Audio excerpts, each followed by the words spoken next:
thank everybody for coming and rushing away from your lunch.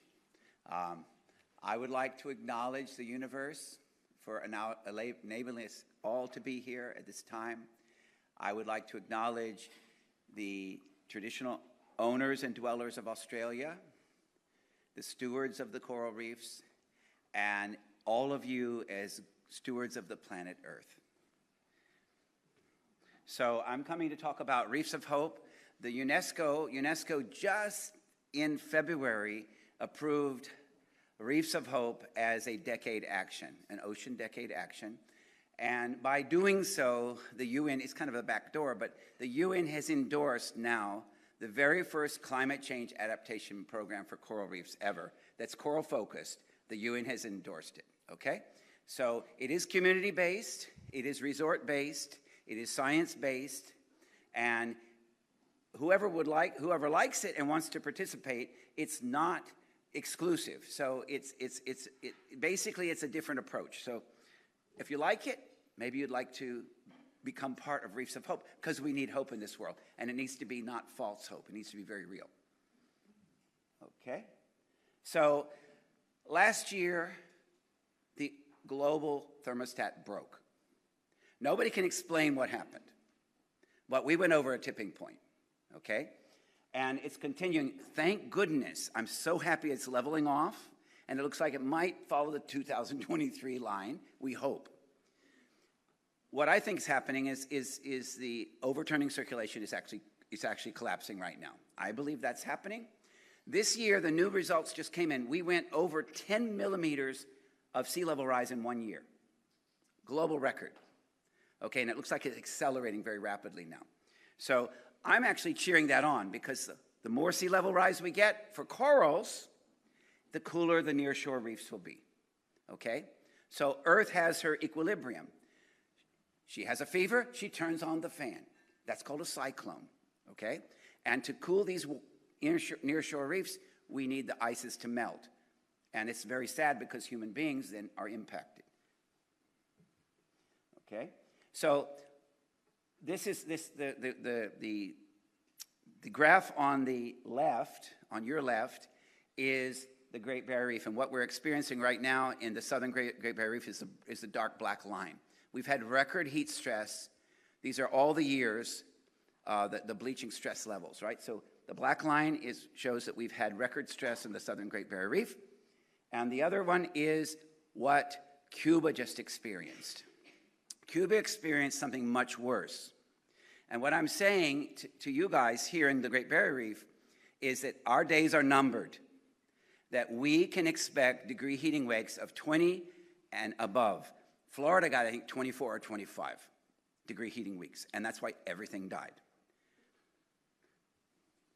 Okay, so we have to ask this question. What are our reefs going to look like in 10, 20 years? When we get a 20-degree heating week and above, we can expect almost every coral you're planting right now will die, okay? This is reality. This is not very hopeful, okay? But this is your reality. I experienced it. Everything I planted died. And I've been doing this for over 35 years now. So I think I've been doing coral work longer than anybody here, okay? So this is our Fiji site. We had the most amazing thing. The BBC TV came and did a special called The Coral Gardener. We were on 3 BBC programs. Every coral we planted died. It tore my heart out. And your heart's going to be broken. It's going to be torn out of your body. You're going to feel horrible. You're going to weep. And I don't want to scare you, but I do want to scare you, because you can do something about it now. Okay? Now, this is where I learned my lesson. My corals had died in Fiji. I went to Christmas Island, Christmas, in the Line Islands. It's an atoll, right? And it's quite a big place. I arrived there in 2016 after the 27-degree heating weeks had hit. We searched for days and days to find corals. All the acroporas were dead. All the Poeciloporas were dead. Even the Porites had died. Can you believe that? Okay? So it was really very depressing. And since then, most of the fish have become poisonous with ciguatera. as well. It's directly related to the decline of the reefs. So I realized at that point that if I had just gotten there the year before, inside the lagoon were corals that could survive at a much higher temperature. I could have moved them out. They're the same species, but nobody did. So all our most adapted corals died because nobody did anything. I'm looking at the Great Barrier Reef, and your most adapted corals are right in that same position of being wiped out when it gets to 38. That's what happened in Florida. It got up to 38.4, okay? So we have coral populations right now that are in grave danger of being wiped out. Actually, all of our coral populations, but the heat-adapted corals are the ones we have to focus on. So this is the lagoon inside Christmas Atoll, and we looked and looked and looked. I found one little bit of Montipora, one little bit. That's all I saw after days. So we looked for 4 days. Finally, we found a little bit of a Acropora, what is it called? Anyway, never mind the name. So we found one little fist-sized piece of coral. I was so excited. Right up against the island by a bird colony. And I'm thinking, well, maybe the bird poop was phosphorus, rich in something they needed. And we found one tiny little, looks like a new sexual recruit on a stone. After 4 days, that's all we could find, looking all day long. Okay? The beach is full of tabulate corals. We know that tabulate corals are very important to their history. They build churches and school buildings out of them. Not a single colony left, extinct on the island of Christmas Atoll, right? So Kiribati, the nation of Kiribati, is the front line of the collapse of coral reefs globally. They have had the most stress of anywhere on the planet. They're on the equator. Mother Earth can't turn on the fan there. It's broken. Cyclones do not form on the equator, okay? So the lessons we need to learn to save your reefs are right there, right now. We can go in a time machine just by going on the airplane, okay? Seriously, we need to really embrace these realities. Okay, now I made this from, I don't know if you can see that, but from the NOAA data.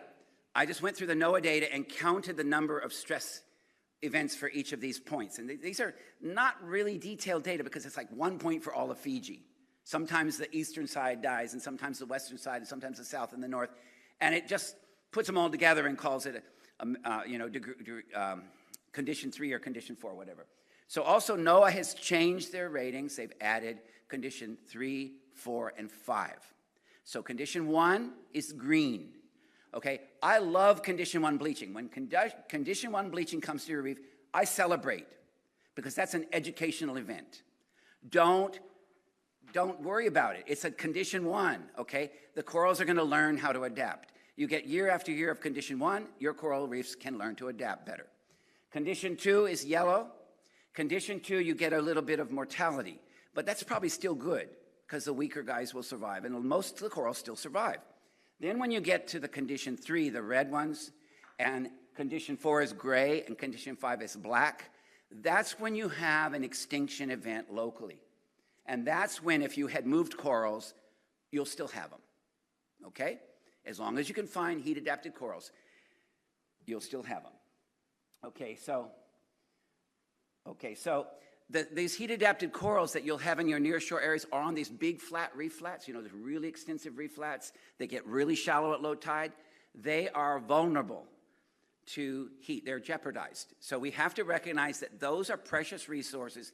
They have spent thousands of years evolving heat tolerance, and we need to protect them, okay? This is a very different strategy than what I'm hearing from the Great Barrier Reef right here today, okay? It's a very different strategy. And I'm just saying it's something you can encompass, and no matter what you're doing, no matter what methods you're using, if you access those wonderful corals that have learned over thousands of years, whatever you're doing, incorporate that into your methods and continue, okay? If you're breeding corals, if you're planting corals, if you're doing nurseries, all it takes is a very simple step of locating the very strongest corals, okay? So the Acroporas are the most vulnerable, and this is the one that we need to focus on. And so what happens on the reef, and it's already happening in the Torres Strait, is when you have multiple layers of stress, you go from Acropora-dominated reefs, this is say on the outer reef, you know, normally where a cropper belongs. A cropper is replaced, And it can be replaced by Polypora if it's lots of a crown of thorns, because Polypora is resilient. It has little animals that bite the crown of thorns. So that's my hypothesis anyway, and people have shown that. So, and then it ends up going to either, the end state is Porites and Montipora, and maybe if it continues like Christmas Island, even those can be wiped out.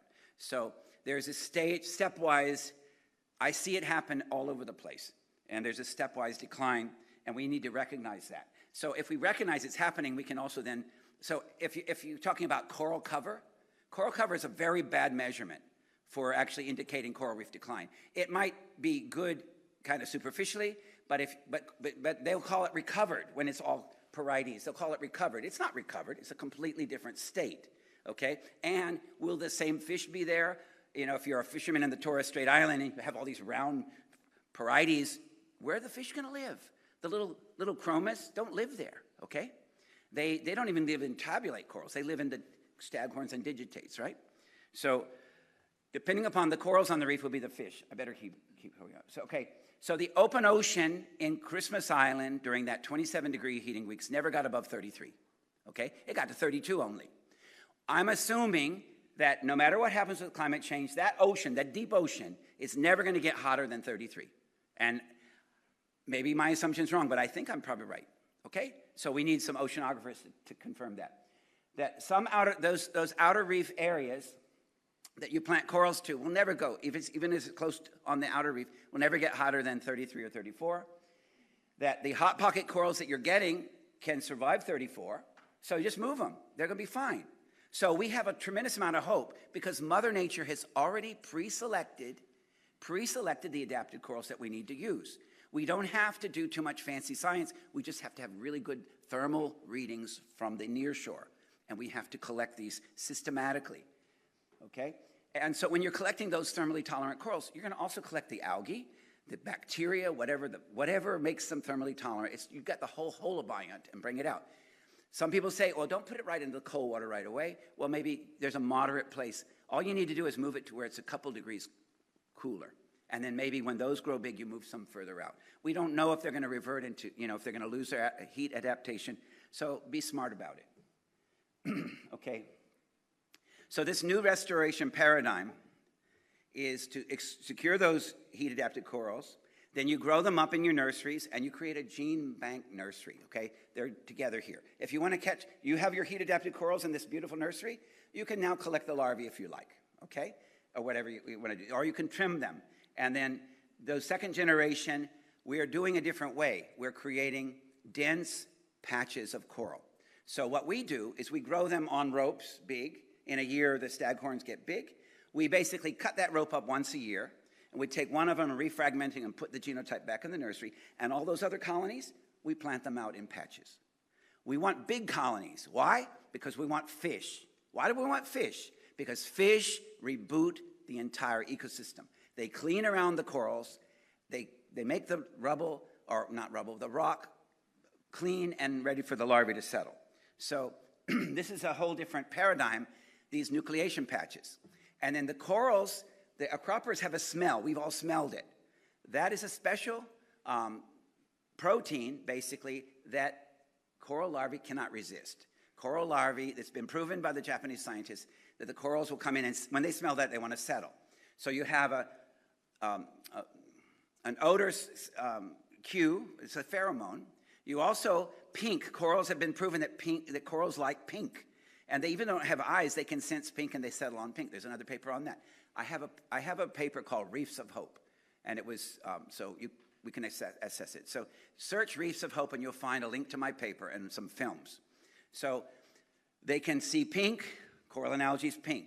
The fish in the corals will clean up around there, and you'll have more pink. Okay, so they're seeing that patch.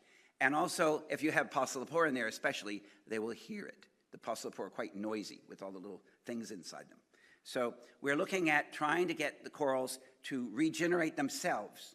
And if you look on a really dead reef and you see a recovery, it's happening in patches. That's what I'm seeing. Usually you'll see a patch, and that patch, oh, here's some corals. And look inside that patch. You might find some big acropores in there that were the nucleation, like a crystal, crystal nucleation. Okay, So these are the hot pockets in Fiji. We got the whole northern side of Vanuatu and also Viti Levu, where it can get over 37 and there's still corals, okay? Believe it or not, okay?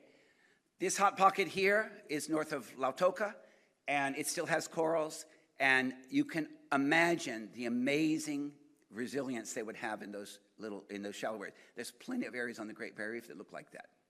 So you've got all these precious corals that need to be rescued. This is our main site in the Mamanuca Islands, and we have a double barrier reef system. So we have, I call Papa Bear, Baby Bear, and Mama Bear. So Baby Bear's porridge is too hot. I'm moving them out, okay? So, and moving them to Papa Bear is cold. And so we have our gene bank nursery is on the second reef, where it's moderately stressed, just to make sure that we maintain that resistance. And last year, La Nina, the winds reversed, and the hot water came over our site for over a month. It was 32, and it peaked to 33 on 3 days. So everything in our nursery was exposed to hot water, and we had to retire 27 genotypes, but we had over 100 genotypes that are strong, okay? So this is the Nuku Reef. The middle barrier reef is doing better than the outer barrier reef. The outer barrier reef mostly died because the corals were cool adapted. The inner barrier reef is now Porites dominated, and the croppers can't even find a place to settle, and the crown of thorns eat them so badly. The middle barrier reef is fine, okay? And this is one of the gene bank nurseries, and so typically one line will be one genotype, okay? And so this was a testing nursery, nearshore, hotter water, and you can see it got 34 here, and 2 of our genotypes that we thought were good turned out not to be so good. And so we do a testing nursery as well. If you do it right, you'll have a testing nursery in hotter water to screen them, okay? And then this is the other thing we do. If the corals are already dead in the hot pockets, or it's a place like Kiribati, we have to find the corals that are surviving the bleaching, because these predators will jump on them. The acropora there was one of the few acroporas we found in Kiribati, and those snails are from that acropora. We had 85 snails on one colony, and that was the only colony left. And we saved its life, okay? Barely, okay? Butterfly fish, voracious if you have acropora, and that's the only acropora there. They'll just strip the tissues off. Parrotfish, oh my goodness, the parrotfish can devour corals. So parrotfish, once you have a very low abundance of acropora, it's their ice cream, and they will all come and they will wipe it out. I've tried restoring those reefs. The corals we grew in Kiribati, we planted them, disappear. Okay, the parrotfish eat them right up. Okay, so this is our nursery here. We've got to have a gene bank, and it turns out when you move a coral into a gene bank, with our methods on these metal tables with ropes, crown of thorns can't find them. No matter how many crown of thorns are there, they can't find them. The snails can't crawl onto them. Now and then you'll get a few snails settling in from the larvae. But, and the butterfly fish and parrotfish don't seem to like them either. They're on these ropes. So they seem to be more resilient to every predator, okay? And we also have this cookie method on the tables, and that works very well. And I want to point one more thing out. We found out that these farmer fish, these Stegastes damselfish, are our best friend. When we have very low acropora abundance, from whatever reason, if we're going to find a cropper, it's going to be in these farmer fish territories. So they're maintaining, because they chase away the crown of thorns, they will absolutely chase away the butterfly fish, the parrotfish, and even this horrible Lingbia algae. We had a big problem in our nursery one time when this cyanobacteria just clogged our whole nursery, and we didn't know what to do. And so we found out that if we untie the rope and put it in the farmer fish territory, within 24 hours they clean it just as clean as can be. They hate that algae and they weed it. So then we put it back in the nursery. Okay? So, and if you want to do coral work in the summertime or when there's high UV, shade cloth, no bleaching whatsoever. So we continue to do our work in the summer now. I had a workshop, and I said, how are we going to do a workshop? How can we teach these methods? This is not the time of year for that. So we did everything under the shade. It was fine. Okay? And this is the first coral nursery that I know of that was created at the very tail end of a bleaching, when we had 99% bleached reef in Moturiki. And we searched, I trained these 5 village guys, indigenous guys, to go out and say, okay, this is alive, this is dead, this is bleached, this is an unbleached coral. I found one. And I said, can you find this? And we filled the whole nursery up full of corals that were either totally unbleached or very slightly bleached. And this was exciting. It took one day to make this nursery. Now we have corals that we know are resistant that we can work with. So use the bleaching as your advantage, okay? So this is, Reefs of Hope is the first UN endorsed climate change adaptation strategy. How much time do I have? Okay, so it focuses on coral species survival. So instead of, okay, here are houses on fire. You got babies in the bed. Okay, are you gonna stay in there and keep repairing your linoleum floor? Or fixing the cabinet? Or washing the curtains? No, you have to get out of that house. So imagine this is like a city of houses that are on fire in the nearshore and houses that maybe those kids will die because of something else. But we can move our babies out of the house and help them. I don't know what I'm doing. Okay. So we're looking more on the survival of species into the future than we are in restoration. I think the time of restoration is finished because what's coming at us is like a giant bus, and we got to get out of the road. We got to get our kids out of the road. So the time for normal restoration can continue as long as you get the right stock, okay? And so if you want to continue as you are, if you don't know about the resistance of your corals, I'm just telling you, you're going to lose everything, okay? I'm just warning you. I don't want you to cry and go through what I went through. This is really important. So we have a new way also of outplanting, and that's patch nucleation. I learned that from tropical forest restoration. So anyway, we're also looking at the communities and the resorts that depend upon the reefs, and we're putting them in the forefront. That's what they really like about, okay, wait. Okay, so we have some really good progress in the South Pacific. We have in Fiji over 300 community-based no fishing areas. It's amazing progress. There was none in the year 2000. That's where they first started, okay? And it was restoring their traditional culture that brought those back, okay? That we have really wonderful government support, and they give us giant clams that they're in from their hatchery for the no fishing areas, and that's happening, and that's really good. It's really encouraging. We have over 600 Pacific Islanders, mostly Fijians, who have graduated from the University of South Pacific. We have 600 indigenous marine biologists, and most of them have no jobs, okay? We're considering this a resource, right? And then we have also a how to make virgin coconut oil, take cocoa and make chocolate out of it. We have a happy chicken product. Celia, raise your hand. There's Celia. We have an NGO partner in Australia. Celia's there. And she started with the chickens because she was a chicken expert and we needed her help. So they helped fund our hatchery. We've produced over 50,000 baby chickens, giving to communities that are setting aside no fishing areas, okay? And this is the approach we have to look at. We have to look at the well-being of the people that are using the reef. If people have no other way of income, they're going to overfish the reef, or their food source. We have to look at the wholeness, the oneness of these communities that depend upon those reefs. And the tourism industry is important too, but the communities will be there even if the tourism closes. Okay, so here's the model, very quickly.